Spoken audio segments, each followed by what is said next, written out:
Bueno, tiene sus luces, también tiene sus sombras discutidas a lo largo de la historia, como todo en la vida. Y partiendo de eso, sí me gustaría preguntarle, porque sabemos que la Constitución no puede ser inerte, debe ir con los tiempos, pero sin embargo me asalta la duda de saber cómo podemos hacer para que esa Constitución que debe ir con el presente no sea un traje a la medida de las personas que están en el gobierno, de los gobernantes y las autoridades de momento. Mire, lo primero es que en la Constitución del 26 de enero de 2010 no se puede hablar de luces y sombras. No. Puede tener limitaciones, pero no tiene sombras. Y le voy a decir por qué. Porque esa Constitución tiene mecanismos de participación directa democrática que no han sido aplicados en la República Dominicana. Le tienen miedo al referéndum aquí. Sí. Le tienen miedo al plebiscito. Le tienen miedo a la participación popular, a la iniciativa legislativa popular. Entonces, eso no se ha aplicado y eso lo tiene la Constitución. Pero eso de que la Constitución es la más avanzada de Iberoamérica, eso no lo digo yo. Lo dice, por ejemplo, el doctor Diego López Garrido, que es un legislador de origen comunista en España, brillante catedrático, antiguo secretario de Estado de Relaciones Exteriores, porque allá hay un ministro, que es el jefe, pero él era secretario de Estado de Asuntos Europeos, senador, profesor de la Universidad de Castilla-La Mancha. Es decir, no ha habido en la República Dominicana una constitución como esa. Ahora, ninguna constitución es inmutable. ¿Por qué? Porque una generación determinada no puede apresar a las generaciones futuras en sus puntos de vista de organización de un Estado. Y por eso las constituciones no son inmutables, son perfectibles, pero tampoco las constituciones son trajes a la medida de los gobernantes de turno, que en la República Dominicana normalmente han querido modificar la Constitución para prolongarse en el poder, con afanes continuistas, no pensando en instrumentos jurídicos que favorezcan a las grandes mayorías. Claro. Entonces eso hay que tenerlo en cuenta. La Constitución que está vigente aquí no es la del 26 de enero de 2010, es la Constitución de julio del 2015. ¿Por qué se modificó esa Constitución? Para permitir la reelección consecutiva de un gobernante. Sí. Pero eso no alteró la esencia de la Constitución del 2010. Entonces, atención, hay que saber distinguir las cosas. Ahora, siempre son perfectibles, pero tampoco es que todos los gobernantes van a modificar la Constitución cuando quieran, porque entonces, ¿cuál es la trascendencia de una Constitución? ¿Cuál es, digamos, el impacto que debe tener en el alma nacional? Por ejemplo, en el caso de la República Dominicana hay más de 60 leyes complementarias que no han sido aprobadas. Sí. ¿Por qué no aprueban las leyes para fortalecer la Constitución? Yo le voy a decir algo a usted. ¿Por qué aquí ni el sector privado ni el sector público imprime 10 millones de constituciones para que cada ciudadano tenga una constitución? ¿Por qué no lo hacen? O en las escuelas. Porque incluso le tienen miedo a la Constitución, claro. Porque no quieren que los ciudadanos se liberen. Porque así como la educación y la cultura liberan a los pueblos, la Constitución libera al ciudadano. Hágase esa pregunta.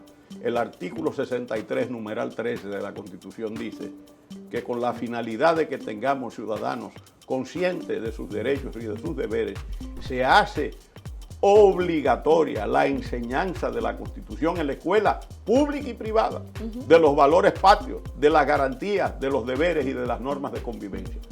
¿Por qué eso no se hace? Sí. Usted se ha preguntado, ¿por qué el sector privado dominicano, que es tan generoso, mire, apoyan la educación, apoyan la salud, apoyan el medio ambiente, apoyan el arte, apoyan la cultura? ¿Por qué a ninguno no se le ha ocurrido editar 10 millones de constituciones y regalarlas?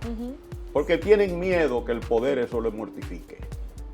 Entonces, nosotros en el tribunal, que tenemos un presupuesto exiguo, hemos tenido que donarle constituciones al Ministerio de Educación. En una vez le donamos, en una oportunidad, 12,000 constituciones, con 5 portadas alusivas a derechos fundamentales. Entonces, eso es lo esencial. ¿Por qué esa dificultad? ¿Por qué no se cumple ese mandato? Nosotros hemos avanzado, avanzamos con el ministro Andrés Navarro, hemos avanzado ahora con el actual ministro de Educación, Furcal, que está interesado ya, creó con nosotros las cátedras ciudadanas, la cátedra Constitución, pero todavía lo que nosotros queremos es que se cumpla con ese mandato. Y hay un decreto del presidente de la República del pasado cuatrenio que obliga a que como eje transversal de la educación dominicana en todas las escuelas se enseñe la Constitución. Claro. Pero eso no se hace, no hay interés, parecería. Entonces ven acá, ¿cuál es la fuerza del cristiano? La lectura y la vivencia de la palabra. La Constitución es la Biblia institucional del pueblo. La palabra de Dios es la Biblia, la palabra del pueblo es la Constitución. Eso sí, los cristianos tenemos la palabra, la Biblia, la leemos, queremos practicarla, aunque seamos pecadores. ¿Por qué los ciudadanos no tienen cada uno su Constitución para abrevar? Mire, le voy a decir algo. Usted empieza a preguntar a jueces, a abogados, a estudiantes, a legisladores, a sacerdotes, a muchísima gente aquí. Usted le pregunta, ¿y usted ha leído la Constitución entera alguna vez en la vida?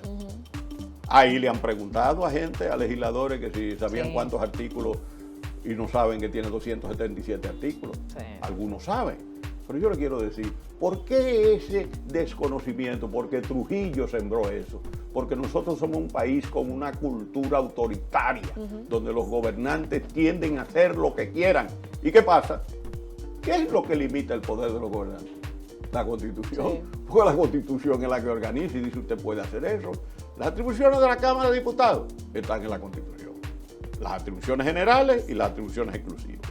Las atribuciones del Senado de la República, las exclusivas y las generales están en la Constitución de la República. Las atribuciones del Tribunal Constitucional están en la Constitución de la República. La del Presidente de la República está en la Constitución de la República.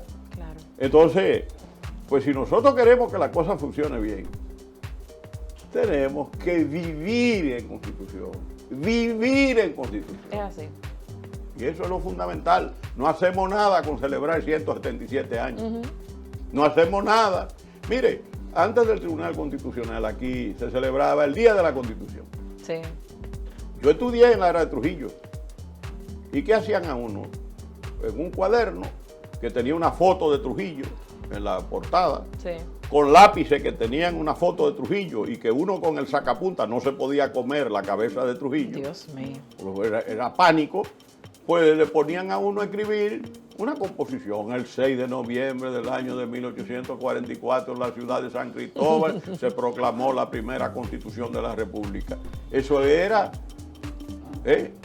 ¿Usted comprende lo que está pasando? Entonces, nosotros para vivir en Constitución tenemos que conocerla. Claro.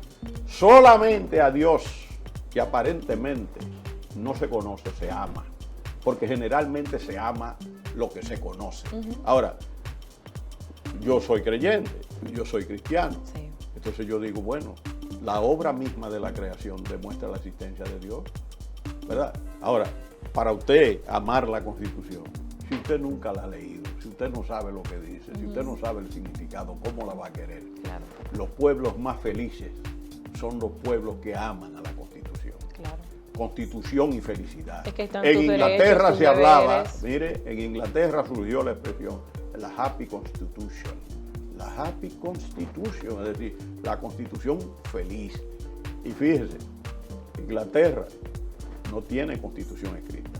Usted va a una librería a Londres y dice, ¿cómo? Yo quiero la Constitución de Inglaterra. Y el gallo ese que esté vendiendo la Constitución, la librería ahí, que va a decir, ¿de dónde salió ella? ¿O de dónde salió él? Si fuese yo. ¿Por qué? Porque la Constitución es una Constitución costumbrista. Okay. Y yo no quiero entrar en cuestiones técnicas. Una Constitución no escrita no significa que no tenga partes escritas. Okay. Tiene partes escritas, como la Carta Magna.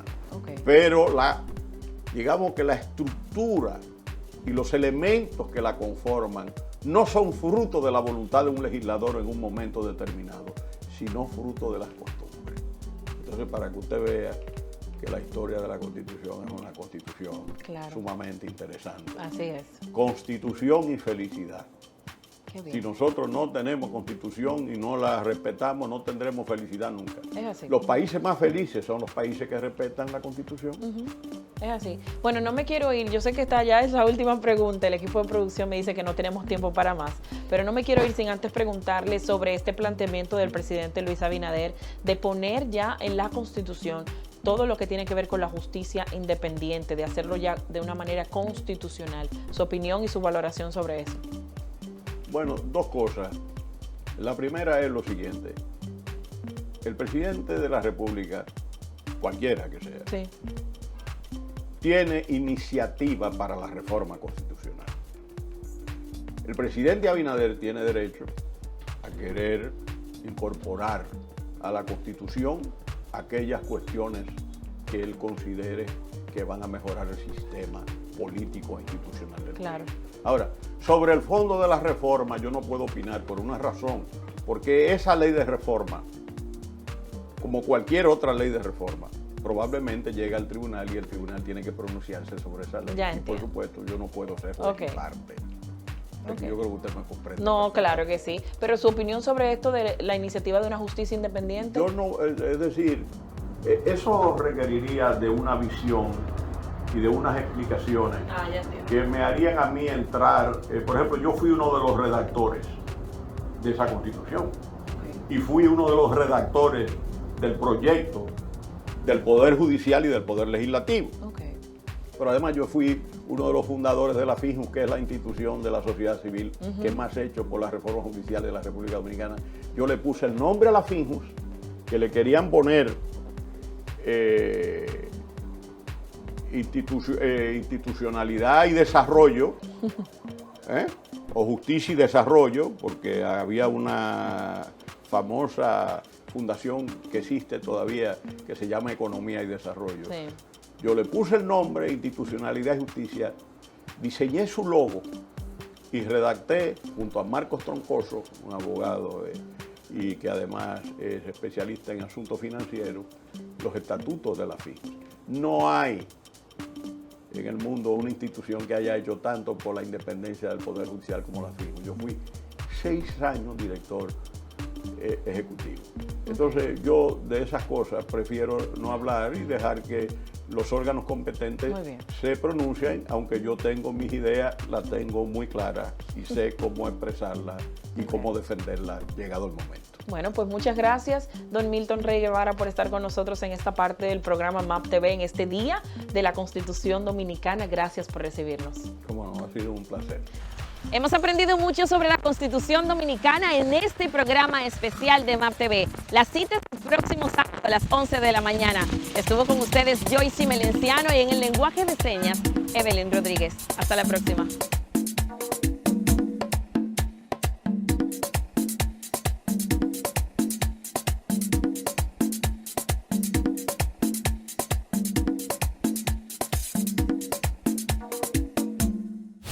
¿Te gustó este video? Pues suscríbete en nuestro canal de YouTube, dale clic a la campanita para que no te pierdas ninguna de las informaciones que subimos en esta plataforma.